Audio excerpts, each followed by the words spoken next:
المشكلة نتاعي مع الرئيس تبون هي انه يكذب.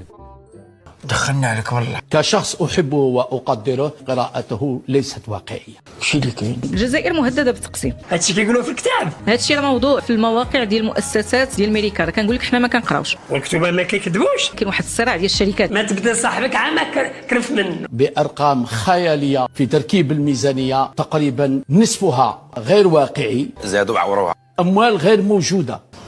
داكشي اللي قلت انا مش بنادم مش تاع الدرجه كاع. إن العالم يتغير ومن حولنا وبسرعة. كاين هذا الشيء. رئيس الجمهورية غاضب من مسألة المعطيات الغير حقيقية والمغلوطة. مع الأسف كثير من الأرقام هي أرقام غير صحيحة. واللي صغير كندخلوا ونخرجوا في الهضره. جريمة اغتيال المهدي بن بركة تلاحق فرنسا ونظام المخزن.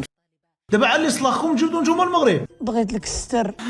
باسكو لي ماروكان لي بيان لي جونتي لي لا تباري زعما بيلي حيت. انايا نهضر بشوارب قلبي، هذه هي العقليه. وهذا العقلية لكم جايبينها. Je suis dans un hôtel en Algérie, il n'y a pas d'eau.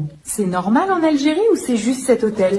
شبالك؟ هذه أمور علمية. تقدر تروح به الجزائر فقط، هذا واش تقدر دير به باسبور الجزائر. ما نبغيهاش لك اودي هادشي الاعتباري. اندايزر انطلق. 1 2 3. واخا ما ربحناش الكاس خصنا شي ناس الحبيبه ما منساش ضروري لي كومونتير ديالكم باش تثبت الحضور ديالك، ايموجي اي تعليق زوين او حتى الراي ديالك على هذه الحلقه. وطبعا الاشتراك ديالكم 70% من اللي كيتفرجوا ما دايرين اشتراك، فاذا كنتي واحد منهم هبطوا خلي الاشتراك ديالك. شغل الفيديو يا خليفه.